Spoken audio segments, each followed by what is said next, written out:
आए हैं तो एक खिड़की में बैठे हैं। खिड़की में जब बैठे बैठे माँ यशोदा की याद में रोते हैं। खिड़की की तरफ देखते हैं और सोचते हैं कि मैंने उन ब्रजवासियों के प्रेम में मैंने क्या बिगाड़ा है, कितना दुख पा रहे होंगे वो। आज मैंने उनसे कह दिया था कि जाओ चले जाओ, मैं परसों आ जाऊंगा, लेकिन लौट कर नहीं गया। मेरी वो बात देख रहे होंगे कि मेरा कन्हैया कब आएगा। ग्वाल वाल सोच रहे होंगे कन्हैया कब आएगा कब आएगा, लेकिन मैं जा नहीं सकता। इतने में ये रो रहे थे तो देवकी मैया उनके पास में आई, थाली लेकर भोजन की। जैसे ही देखा कन्हैया की ओर, सज्जनों मैया के हाथ से थाली छूट गई और दौड़ लगा दी उन्होंने वसुदेव जी के पास में। इतने में महाराज उद्धव जी महाराज का आगमन हुआ।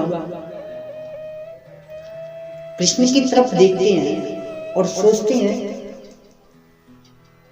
कि मैं कितना बड़ा ज्ञानी हूं। जो उद्धव जी हैं वो बृहस्पति जी महाराज के परम शिष्य हैं। उनको घमंड है अपने ऊपर कि मैं ज्ञानी हूं, लेकिन महाराज उस अज्ञान को मिटाने के लिए मेरा आज कन्हैया ये लीला कर रहा है। देखिए कितनी अद्भुत लीला है। कन्हैया जब रो रहे हैं तो उनसे पूछा कि आज तुम क्यों रो रहे हो, क्या बात है लाला, कन्हैया क्या बात है। महाराज कृष्ण कहते हैं अपनी आंखों में आंसू भरकर कि मैंने उन ब्रजवासियों को क्या बिगाड़ा जो मेरी याद कर रहे होंगे वो सब। उद्धव जी हंसते हुए कहते हैं कि उनके अंदर ज्ञान नहीं है, अगर ज्ञान होता तो तेरी याद क्यों करते। कन्हैया कहते हैं नहीं, उनके अंदर ज्ञान नहीं है, उनके अंदर प्रेम है। सज्जनों प्रेम सबसे बड़ा है। राम ही केवल प्रेम है प्यारा, जान ले ही कोई जान ना। परमात्मा प्यार का भूखा है, प्रेम का भूखा है। आज कन्हैया रो रहे हैं कि मैया यशोदा मुझे याद कर रही होगी। जब भी मेरी कोई याद आ रही है, जब भी तुम्हें आज याद कर रहा हूं। अगर वो याद नहीं करते ग्वाल वाल गोपियां तो मुझे याद नहीं आती। उद्धव तुम जाओ ब्रज और ये मेरा मोर मुकुट पहन कर जाओ, क्योंकि ब्रजवासी सिवाय मेरे किसी को जानते नहीं, किसी को नहीं जानते हैं। वो मुझे ही जानते हैं, मुझसे ही प्रेम करते हैं। एक बार जाओ माँ यशोदा को मेरी याद दिलाओ, राधा जी को मेरे प्रेम भरा जो प्यार है उसका गुणगान करना और गोपियों को समझाना। तुम जाओ तो सही। महाराज उद्धव जाते हैं, मोर मुकुट पहन लिया उद्धव ने। देखिए ब्रजवासी प्रातः काल उठकर रोजाना और बैठ जाते हैं वृंदावन की उस जगह पर जहां पर मेरा कन्हैया लौट के आने के लिए कहता था कि मैं परसों आऊंगा, लेकिन ब्रजवासी रोजाना लौट जाते हैं उसकी बाट देखते देखते, लेकिन महाराज कन्हैया नहीं आता।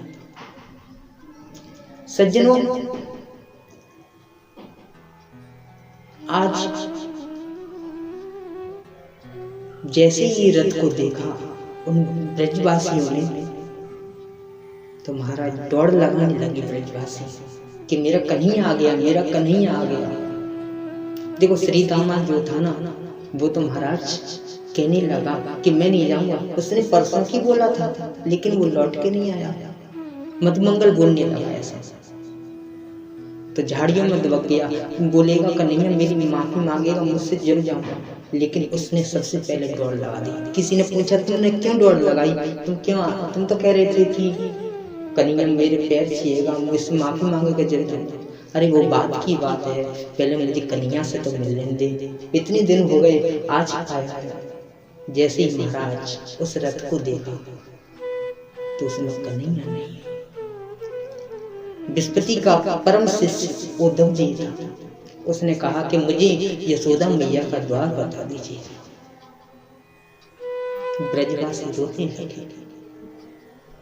रोते हैं कि कन्हैया कैसा निष्कपटी है, इतने दिन बाद आया और आज भेजा है तो उद्धव को भेजा है, उद्धव को भेजा है।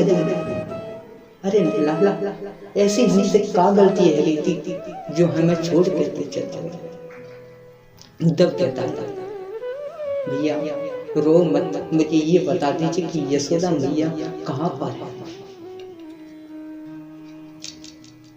तो महाराज वो ब्रजवासी बोलते हैं कि ये देख रहे हो नाली, ये नदी जो देख रहे हो, ये नदी के किनारे किनारे चली जाइए, बस जहां पर खत्म होती है वो नदी, वहीं पर माँ यशोदा का महल बना हुआ है। उसी नदी के किनारे गए।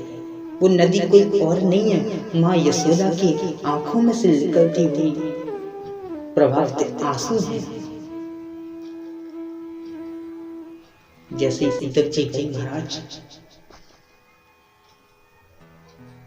यशोदा मैया बैठी हुई है खटिया से सिर को लगाकर। उद्धव जी ने कहा मैया मैं प्रणाम करता हूँ आपको, मैं उद्धव।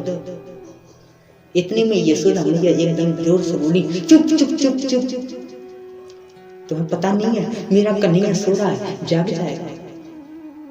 उद्धव ने कहा मैया मुझे भी तो दिखाओ अपने कन्हैया। जैसे उस पालने की तरफ गए महाराज,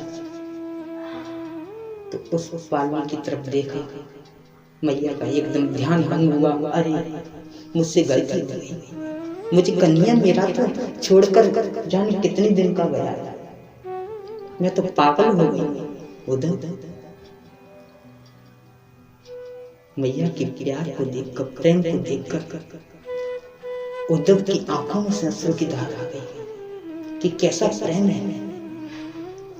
उन्होंने अपने ज्ञान को खो दिया कि सबसे बड़ा प्रेम होता है, प्यार होता है।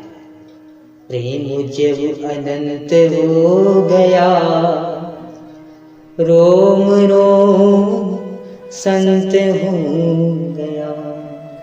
जब प्रेम अनंत हो जाता है सज्जनों, तो रोम रोम संत हो जाता है, संत हो जाता है। अब तो मामा यशोदा से प्रणाम कर कर महाराज उन गोपियों के पास में जाते हैं। सज्जनों ऐसी दुर्दशा आज तक किसी की हुई नहीं है जो महाराज गोपियों की हो रही है, कृष्ण के प्यार में, कृष्ण के प्रेम में। तो सज्जनों प्रेम करना जरूरी है, प्रेम करो तो परमात्मा से करो। अगर होना है तो परमात्मा के लिए, गोविंद के लिए, और सदैव हंसते मुस्कुराते रहना चाहिए।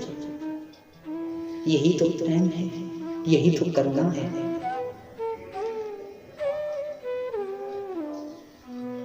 यही तो सब कुछ है।